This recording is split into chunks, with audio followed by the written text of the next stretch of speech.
ઠંડો ઠંડો કેરીનો રસ, ગરમા ગરમ ચા. ચા તારી કુંડલી હે મારી જોડે, તું બોલતો જા. ચા ભલે તને બારે માસ પીવી, પણ ગરમી આવે એટલે તને ભૂલી જાય અને મને પીવાનું ચાલુ કરી જાય. અને તું ખાલી પીવામાં જ વપરાવું, હું ખાવામાં અને પીવામાં બંને બાજુ વપરાવું. અને મને ખાવા વાળા તો ગટલા ને બટલા ચોય સુઈને ખાઈ જાય, અને મને પીવા વાળા તો ગ્લાસ ને ગ્લાસ સાટી ખાઈ જાય. તને હું લાજુ મને તારા વિશે કોઈ ખબર નહીં એમ? તું ખાલી 2 થી 3 મહિનાનો જ ઘરાગું, બસ તારો ખેલ પૂરો થઈ જાય. તારો કોઈ ભાવ નક્કી ના આવે, ઘણા તો 20 રૂપિયા લઈ લો, ઘણા તો 30 રૂપિયા લઈ લો, પણ ચા તો ખાલી 5 રૂપિયા માણસ આરામથી ચાની ચૂસકી મારી હક. અને તું હું બોલ્યો ગરમી આવે એટલે લોકો મને પીવાનું ભૂલી જાય એમ? અરે ચા ના શોખીન તો ગરમી ઘા ભાકાતી હોય ને તો એ સાસ પીવે, તન ના પીવે. તું મારા બરફના રસના ના ભૂલ, તું મારું આદુ નાશેલી ચા ના ભૂલ. આવી લહલહાતી ગરમીમાં લોકો રસ પીને ઠંડા પડી જાય.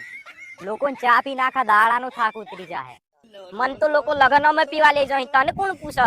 હું બોલે તું મને કોઈ પૂછતું નહીં એમ? તો બસ ભરતું કોઈનું લગન થતું હોય તો એસા, કોઈનું સલ્લો આવ્યો હોય તો એસા, કોઈની પાઘડી ચડતી હોય તો એસા, કોઈની જોન જતી હોય તો એસા, મહેમાન આવું તો એસા, મહેમાન ઘેર જોય તો એસા, પિતા જો મહેમાન ભાઈબંધો ભેગા થાય તો એસા.